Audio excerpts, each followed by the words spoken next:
Assalamualaikum warahmatullahi wabarakatuh. Alhamdulillahirabbil alamin wassalatu wassalamu ala asrofil anbiya'i wal mursalin.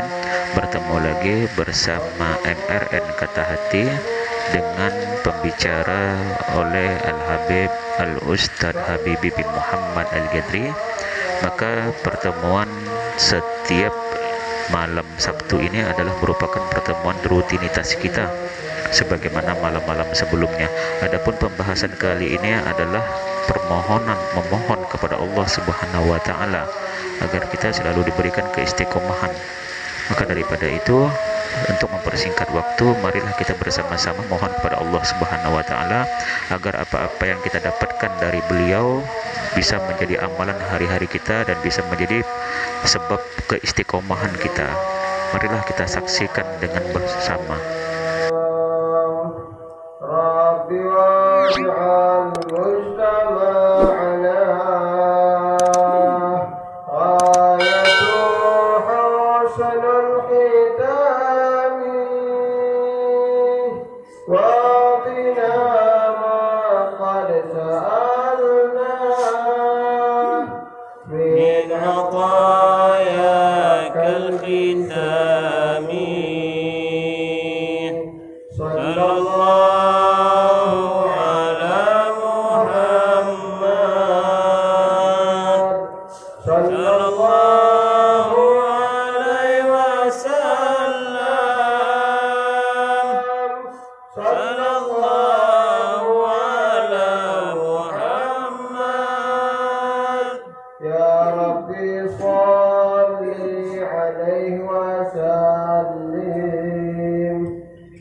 Bismillahirrahmanirrahim. Assalamualaikum warahmatullahi wabarakatuh. Innal hamdalillah nasta'inu wa nastaghfiruh wa na'udzu billahi min shururi anfusina wa min sayyiati a'malina. May yahdihillahu fala mudilla lahu wa man yudlilhu fala hadiya lahu. Allahumma laka ta'alluma wa ta'lim wa ifham wa istifad wa hasanat rusdi bi kitabillah wa sunnati rasulillah wa jilalul huda wa du'a al-khair. Allahumma shalli ala sayyidina Muhammad al-fatih lima ughliq wal khatim lima sabaq ناصر الحق بالحق والهادي إلى صراطك المستقيم وعلى آله وصحبه حق قدره ومقداره علمه حتى يعلم.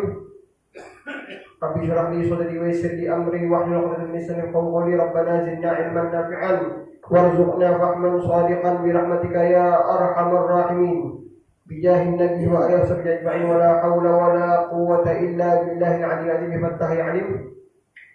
Ikhwan rahimahullah, alhamdulillah segala puji bagi Allah Subhanahu wa taala yang telah memberikan kita nikmat rahmat sehingga alhamdulillah Allah masih bareng kita untuk hadir untuk duduk di majelis Rasulullah sallallahu alaihi wasallam, di majelis yang dibagikan oleh Allah Subhanahu wa taala, dibagikan oleh Nabi Muhammad sallallahu alaihi wasallam.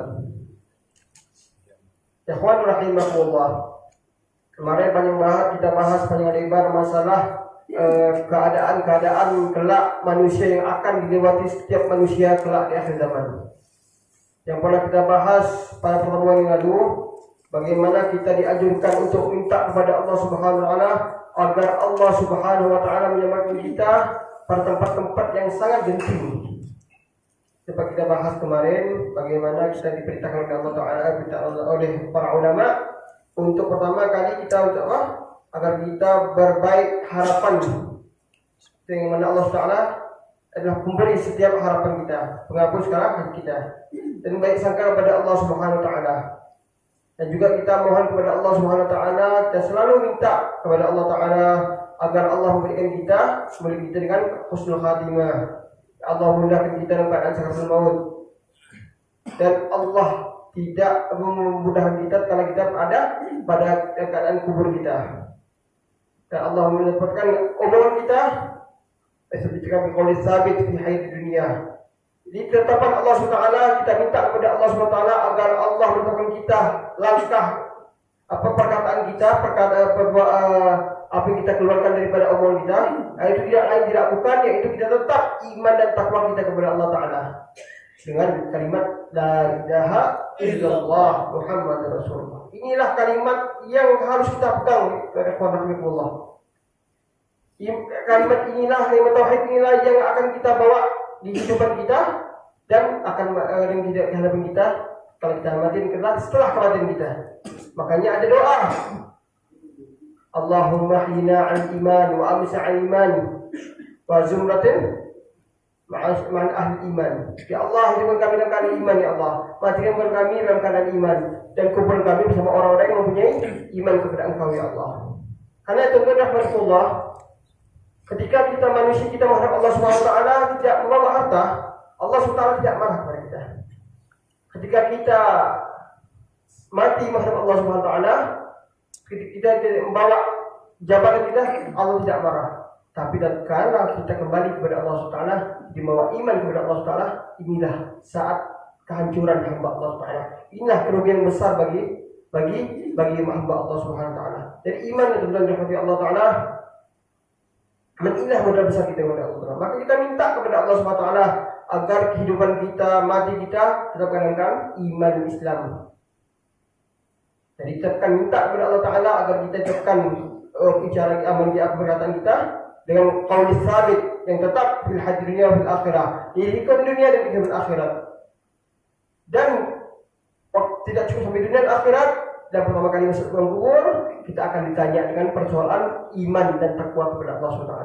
Pertanyaan iman, pertanyaan yang gampang dijawab oleh siapapun, bahkan anak kecil bisa menjawab pertanyaan itu, yang telah dibocorkan para ulama. Pertanyaan masalah iman, ma'rifatullah, masalah keimanan kepada Allah SWT. Ditanya siapa Rabbuka, siapa Tuhanmu, wa man nabiyuka, siapa nabimu. Ini anak kecil sudah tidak tahu. Kita diajarkan waktu kecil dulu. Ingat waktu kita masih kecil, semuanya di antara kita yang pernah belajar kecil diajarkan rukun iman itu. Pertama adalah iman kepada Allah Subhanahu wa taala. Yang kedua iman kepada amanah billah wa bi rasulih wa malaikatihi wa kutubihi wa rusulihi wa bil yaumil akhir wa qadari khairi wa syarri min Allah taala. Pertama iman kepada Allah Subhanahu wa taala. Kedua iman kepada Rasulullah sallallahu alaihi wasallam. Dan iman kepada Rasulullah sallallahu alaihi wasallam. Yang ketiga iman kepada kitab-kitab Allah Subhanahu wa taala. Yang keempat adalah kita iman kepada malaikat Allah Subhanahu wa taala, kepada malaikat dan kitab Allah Subhanahu wa taala, dan iman kepada yaumil akhirah, yaumil qiyamah. Dan iman kepada Allah taala tentang keadaan qadar. Apapun yang ditentukan oleh Allah taala, itulah yang terbaik untuk kita sebagai hamba Allah Subhanahu wa taala. Nah, tentunya dirahmati Allah rahimahullah. Makanya kalau kita kaji secara ilmu tauhid, orang-orang tauhid itu hati hidupnya tenang, tidak pernah gelisah. Karena dia yakin apapun yang diciptakan oleh Allah Taala untuknya, itulah yang terbaik untuk dia. Yang kelima, yang terakhir, wa bi qadrihi khairihi wa syarrihi min Allah Taala. Beriman takdir apa yang ditentukan Allah Taala itu baik dan buruk adalah baik untuk kita. Seorang meninggal, orang tuanya meninggal, berpisah antara ibu dan anak, antara bapak dan anak dan bapak.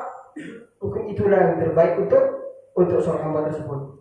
Mungkin secara logika, secara manusiawi dia akan sedih kalau meninggalkan orang yang dia cintai.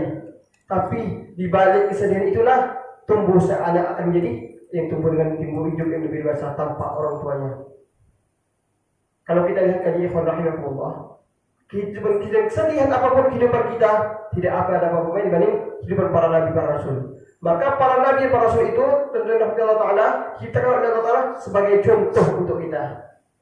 Ada nabi yang diciptakan cobaannya dicoba oleh anaknya, itu Nabi Allah Nuh alaihissalam yang telah kita bahas pada pertemuan lalu. Ada Nabi Allah yang dicoba dengan orang tuanya, yaitu Nabi Allah Ibrahim. Walaupun sebagian ulama tafsir mengatakan bahwasanya Nabi Allah Ibrahim itu yang kita dengan Azar itu bukan bapaknya, itu pamannya, yang pernah kita bahas juga pada pertemuan lalu. Dan mereka itu diciptakan Allah Taala sebagai contoh, dan jadi supaya kita tidak bisa mengeluh, tidak ada lagi. Ya Allah, saya ini sedih, ya Allah. Kenapa sedih? Anak saya begini. Lihat hamba-Ku Nuh alaihissalam dicoba iman, mati anaknya yang kafir. Na'udzubillah min dzalik. Jadi seperti apapun kehidupan kita, ya ikhwan rahimakumullah, belum sebanding apa-apa dibanding kehidupan para nabi dan rasul terlebih dahulu. Yang telah Allah ceritakan semua dalam Al-Qur'an Al-Karim. Ada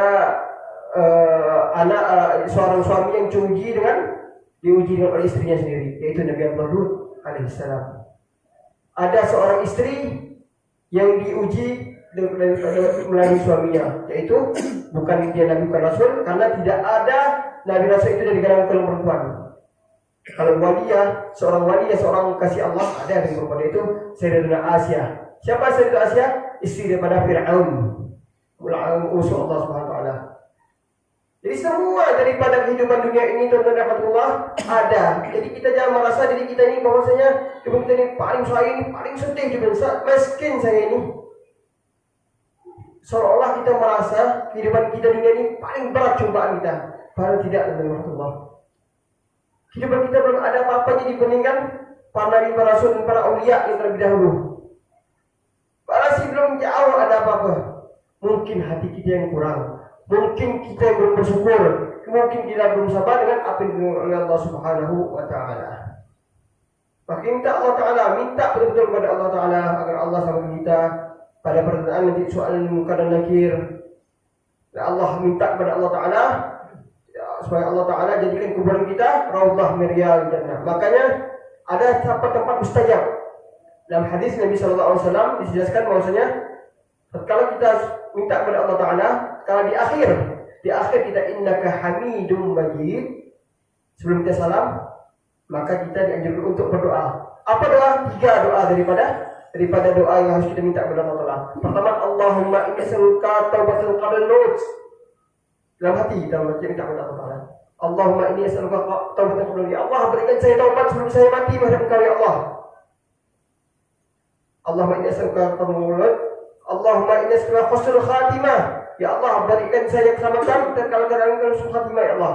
Kalau di ujung akhir saya ya Allah, izinkan yang mengucap kalimat la ilaha illallah Muhammadur Rasulullah. Inilah kalimat yang kita bahas, kalimat yang bisa menyatakan seorang hamba tatkala berada menghadap Allah Subhanahu wa taala. Kalimat ini kata Rasulullah SAW, man akhira kalamihi inda al jannah, man akhira kalamihi qaula ilaha illallah Muhammadur Rasulullah dakhul jannah. Barang siapa seorang hamba yang meninggal tatkala dia belum keluar daripada nyawanya terlebih dahulu dia mengucapkan kalimat la ilaha illallah Muhammad Rasulullah, maka dia masuk surga tanpa hisab. Dakhul jannah. Terus masuk ke Allah Subhanahu wa taala. Tapi tuan-tuan dan Allah Taala, kita minta kepada Allah Taala ada hal-hal yang harus kita jaga juga. Yang kita minta, ya Allah minta husnul khatimah, ya Allah minta taubat qabla maut. Minta taubat ya Allah sebelum saya mati. Tapi tidak pernah melaksanakan. Kita minta surga, tapi kita sebagai sayang dia tidak pernah melaksanakan hal-hal yang kita dengan surga tersebut. Sebelum kita minta ke surga tersebut, tentulah terlebih dahulu kita harus melaksanakan amal-amal ibadah yang mendekatkan kita dengan surga tersebut. Allah Subhanahu wa taala ciptakan surga dan juga Allah Subhanahu wa taala ciptakan amal-amalan yang mendekatkan kita dengan surga tersebut. Yaitu semua perintah Allah Subhanahu wa taala. Dan juga Allah Subhanahu wa taala ciptakan neraka. Allah Subhanahu wa taala juga ciptakan amal-amalan yang mendekatkan kita dengan neraka tersebut. Tinggal kita yang mau pilih. Kata Allah Subhanahu wa taala dalam surah 9 itu, di surah Al-Muzammil, di surah 9 itu, kata Allah Taala, kami menciptakan di dunia manusia ini 2 jalan, imma syakira wa imma kafura. Kami menciptakan untuk manusia ini 2 jalan. Ada jalan yang syukur, ada jalan yang kufur kepada Allah Subhanahu wa taala. Tinggal kita mau pilih mana? Kita mau jadi orang hamba Allah bersyukur atau kita menjadi hamba yang kufur Allah kepada Allah Subhanahu wa taala. Jadi semua mauqif, keadaan-keadaan yang pernah kita bahas juga pada pertemuan lalu, bahwasanya setelah kehidupan dunia ini ada tempat-tempat yang lebih penting, Tuhan. Rahimahullah, atau tempat yang penting. Tempat paling penting ini yang kita sadari sebenarnya kehidupan. Itulah kehidupan yang sebenarnya. Kehidupan yang kita sekarang kita mungkin belum meyakini. Makanya tatkala Allah Subhanahu wa taala katakan di Al-Qur'an Karim, wa'bud rabbaka hatta ya'tiyakal yaqin. Wa'bud rabbaka, sembahlah Tuhanmu hatta ya'tika, sehingga datang kepadamu al-yaqin, keyakinan. Pernah ceritakan juga, pernah terjadi di suatu perguruan tinggi ada seorang muhadir atau dosen, kalau biasa kita usul pengajar di satu universitas, mengatakan wa'bud rabbaka, sembahlah Tuhanmu hatta ya'tiyaka, sehingga datang kepadamu al-yaqin, keyakinan. Jadi dia berpikir secara logika, secara logiknya saja. Apa maksudnya itu? Lihat mahasiswaku sekalian. Allah katakan dalam Al-Quran Karim, sembahlah Tuhanmu sampai datang kepadamu al-yakin, keyakinan. Jadi artinya kalau kita sudah yakin, kita tidak bersolat. Nah, ini pikiran-pikiran orang liberal, orang-orang Mu'tazilah yang menghukumi hukum ayat secara zahir saja. Maka kita harus kembali kepada tafsir. Apa maksud daripada tafsir al-yakin tadi? Yaitu bukan tidak bukan, yaitu al-yakin di sini ulama al-sunnah wal jamaah, yaitu al-yakin yaitu kematian. Kita minta Allah Ta'ala untuk menyembah Allah Ta'ala sampai datang kepada kita yakin kematian. Kenapa mati itu disebut yakin?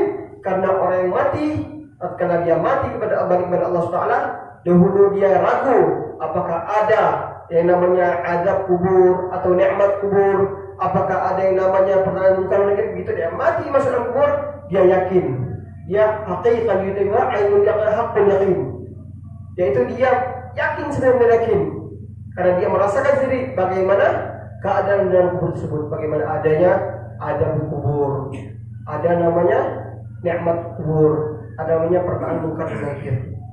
Dia yakin. Nah, al-yakin tersebut adalah al-yakin adalah al-quds.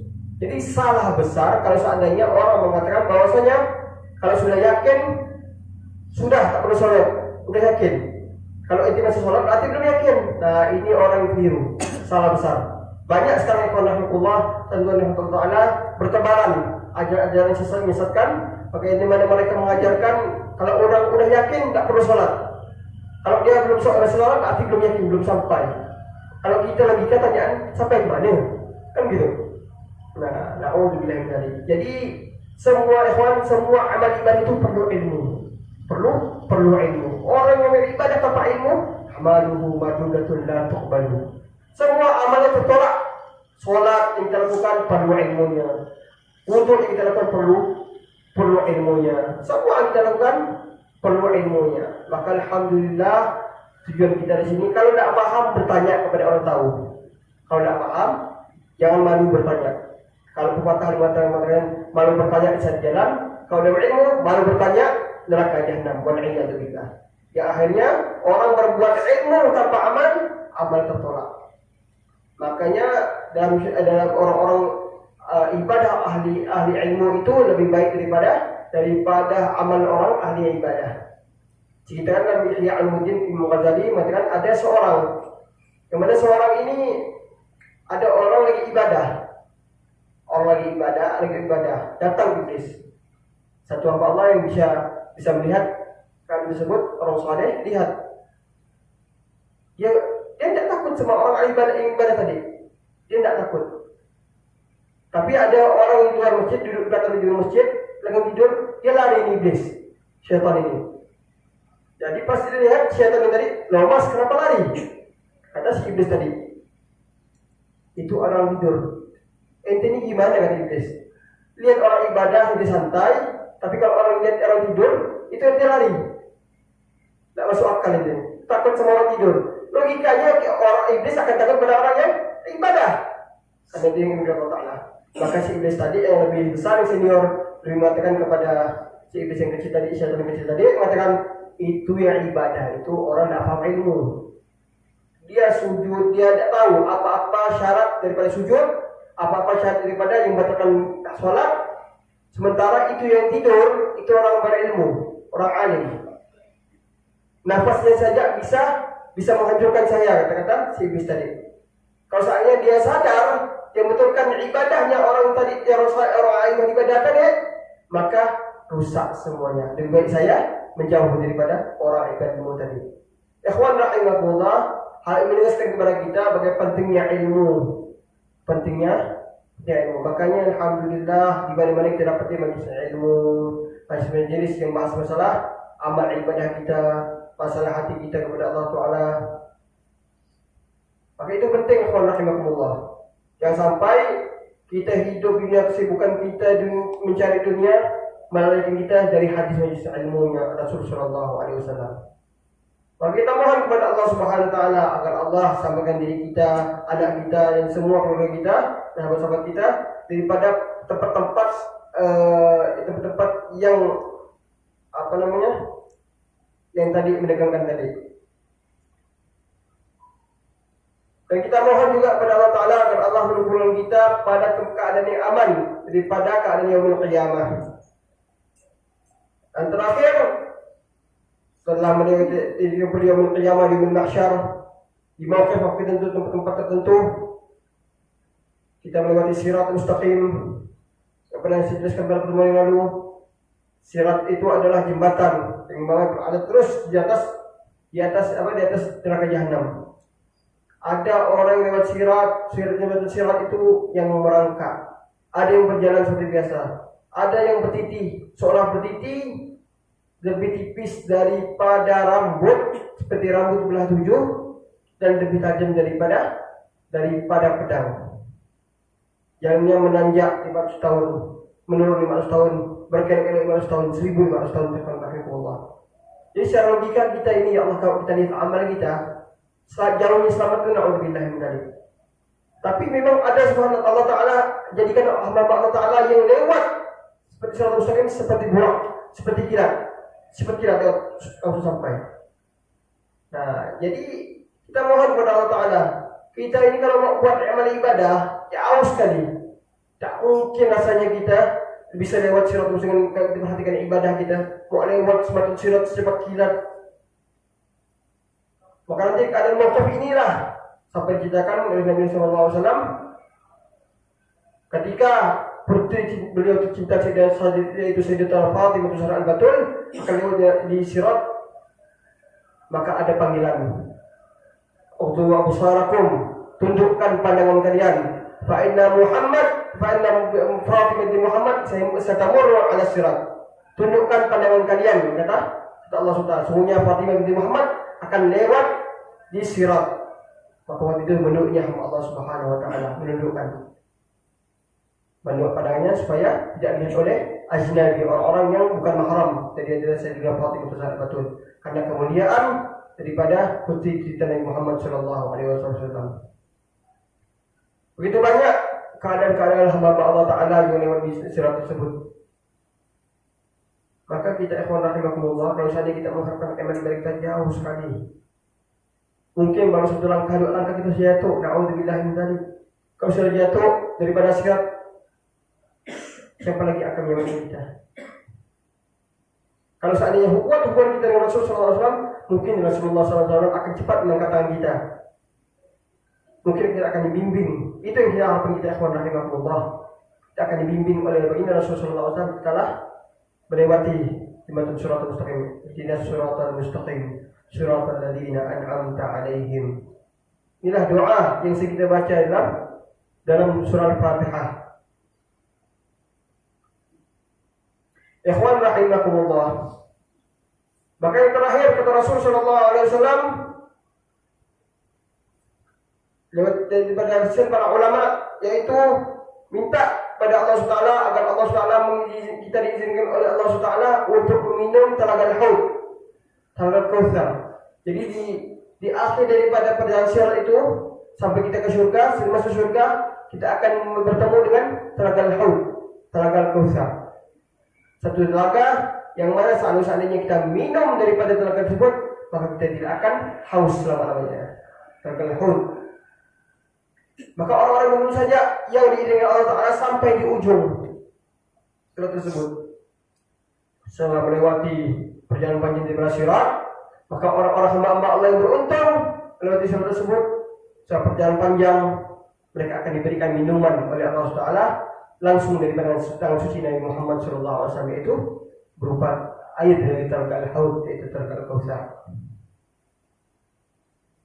Langsung dari tangan suci Nabi Muhammad SAW. Yang mana apabila seorang hamba Allah tersebut minum daripada seteguk daripada air ini, maka la tadba'u ba'daha abada, syarbatan la tadba'u ba'daha abada, tidak akan haus selama-lamanya.